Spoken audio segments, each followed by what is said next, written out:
Let's pick the winner from the last video before we get this one started off. This website here is namepicker.net/YouTube. It's literally just the first result that came up. Went to YouTube comment picker, and then down here we can paste the link to the video. We'll get the comments. Wow, 8 comments. Guys really blew that one up.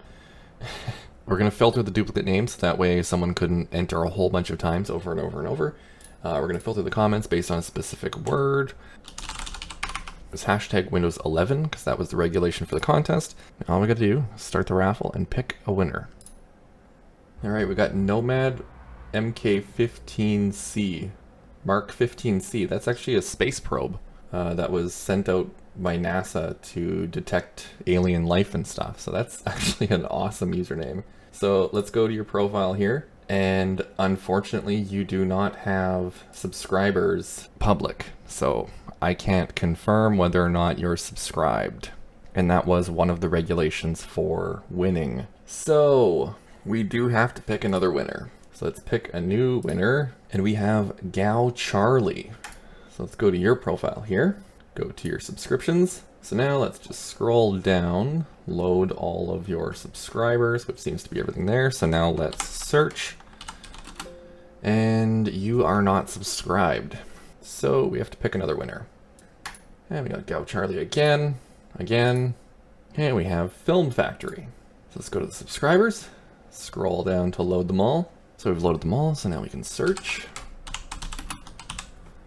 And you are subscribed. Awesome. All right, Film Factory, you are the winner of a Windows 10 or 11 Pro product key. So now in your comment on the original video, I will respond to you saying that you are the winner. You'll get a notification saying that I responded to your comment. And all you have to do is email me at contact@beanonymous.dev, and I'll send you an email with your product key.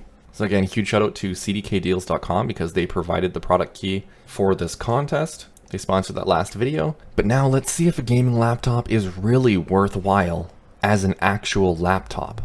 So let's roll the intro and let's jump right into that.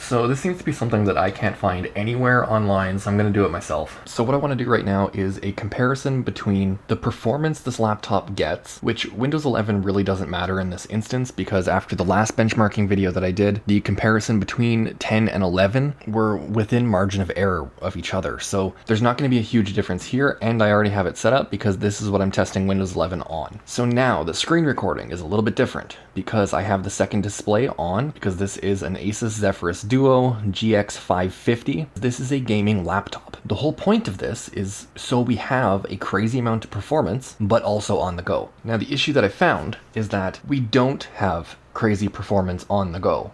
This thing struggles when it's on battery. So right now we are plugged in, the battery is at 99%. So as soon as that gets to 100%, I'm going to start all of the benchmarks so that way all of the power allocation from the AC adapter is going to be going to performance purely so we can get the most performance out of this laptop that we can. So that'll give a real world perspective of what this laptop is going to achieve in its fullest potential. Then I'm going to unhook the AC adapter and we're going to run all of the benchmarks again on battery so we can compare how much performance is actually lost just running on battery because the batteries can't output enough power to power this laptop at 100%. So for this power profile right here, I'm just letting Windows manage it completely. And you can see that battery saver is off and we're just running on the balanced profile. So right here, the device name, I've named it the model number of the laptop. So it's GX 550 LWS.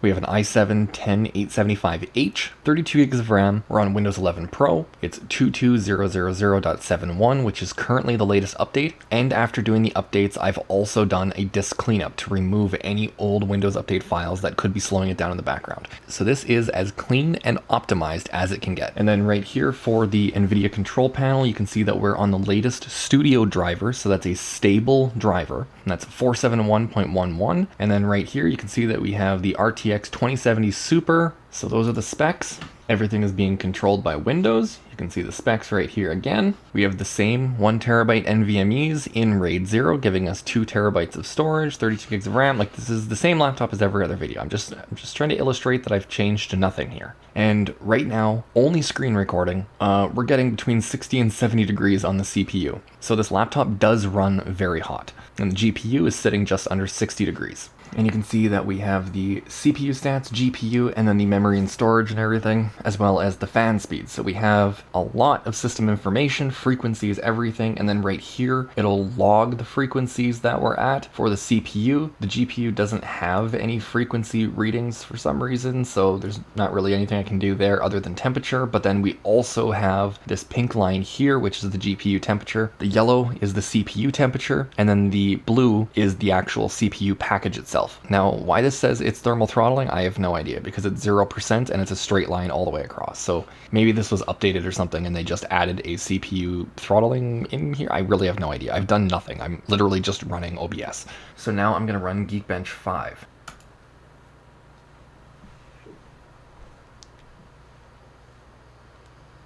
So you can see that we got 1,174 for the single core score and 6,540 for the multi-core. And then down here you can see that we are on the balanced power profile, so everything is exactly the same as I mentioned before starting. Also, I just wanted to point out right here that I waited until we got to 100% charge before starting the tests, like I had mentioned, so 100% of the AC power adapter is going to the performance of the computer and nothing is being allocated to charging the battery. So before I start 3D Mark, I just want to show that I have Steam running in the background because that's where I bought 3D Mark. I've mentioned that in my other videos. And this whole section right here being lower, that's a bug. So that's completely normal for this version of Windows 11. This is a known thing. But just keeping in mind right here on IDA64 that the 3% thermal throttling, and the only way to remove that thermal throttling, because clearing it doesn't do anything, and closing the program and reopening it doesn't do anything as well. You actually have to restart the computer, and then I have to start this whole thing over and then sync the audio and a whole bunch of other stuff. So we can just deal with this 3% thermal throttling, and I'll just keep an eye on this to see if there's any jumps at the end so we can see if it exceeded 3% thermal throttling. So we're just gonna clear this one right here. So it's all fresh, and we just did this one. So now we can run 3D Mark.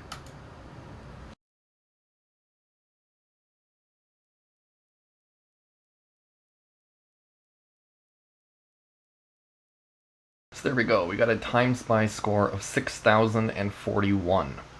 So now right here you can see there were a little peak here and there, so that wasn't as high as that 3% one that we got on Geekbench 5. So that means that we thermal throttled, which you can see right here on 2 cores, but it wasn't as high as it was before, so it was less than 3%, and that's about as much as I could narrow that down without jumping through hoops.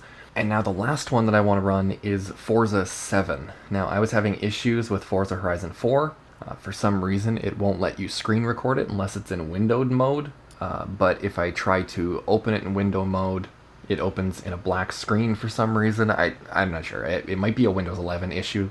And then, as I've stated in other videos, I don't know how to benchmark Cyberpunk because there's no benchmark built into the game itself. I'll start with Forza Horizon 4 just to see if it'll work, because it might load. This is usually as far as I get, and then it just sits here at the screen and nothing happens. So maybe it'll load. Doesn't look like it. So this... Oh, hey, it loaded. I mean, it's super glitched out, and like the resolution is absolutely garbage. Oh my god, what's happening? Alright.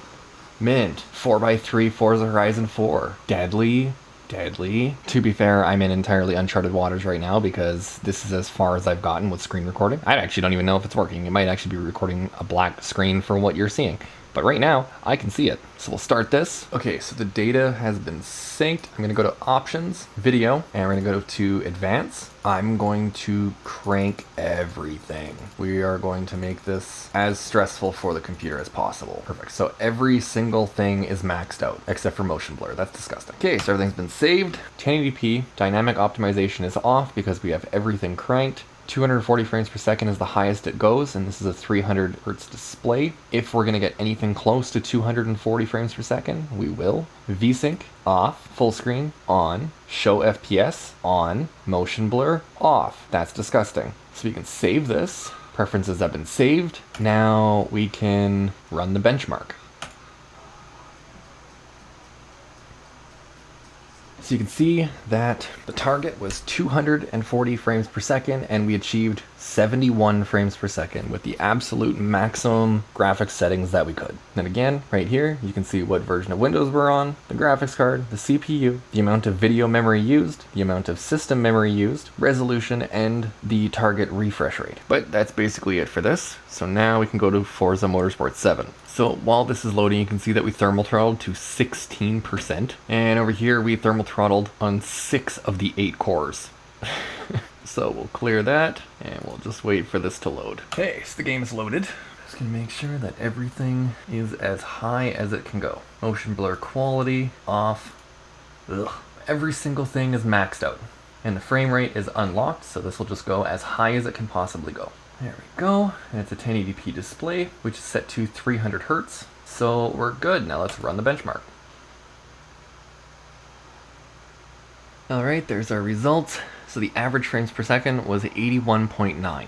Okay, so now that wraps up everything here, and you can see that we thermal throttled by 28%. So that one thermal throttled even worse at 7 of the 8 cores. Now, keeping in mind that right now it's about 28 degrees Celsius in the house. So the ambient air temperature is very, very high. Like that's like 82 degrees Fahrenheit. So that is very likely a huge contributing factor right here. So it's not about the scores, but it's about the difference that we can find between them. So now I'm just going to close everything. I want to restart the computer so that way we can reset all of the thermal throttling and then we'll start everything again from battery. Okay, so I started running the benchmark and I realized right here it was actually on silent. Apparently it auto switches to silent when you disconnect AC. So now it's on the Windows controlled one and then the power mode is on balance. So now let's run Geekbench 5. I've cleared those for fresh test results and now we can run the benchmark.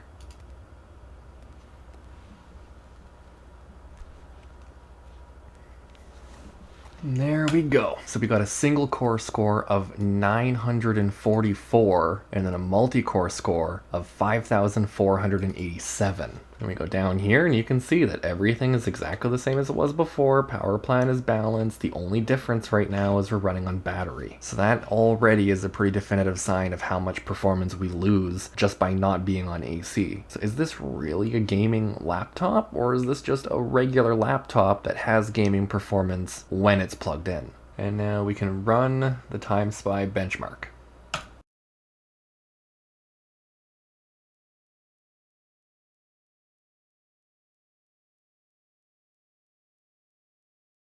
So that is a much more accurate representation of how much performance is lost on battery. We got a Time Spy score of 1,682. So that is absolutely horrible. Let's move over to Forza and see what we get on that. Okay, so just like before, we'll go straight to options, go to video, and already there's a huge delay. Okay, if we could go to video, there we go. Okay, so you can see that everything is still the same. Hey, for some reason we could do 300 frames per second now. It capped out at 240 before, it wouldn't go any higher. And unlocked is available. Okay, so I'll keep that capped at 300, just because it really doesn't matter at all. We know we're not getting that. And everything is exactly the same. All of these settings are exactly the same. So now let's run the benchmark.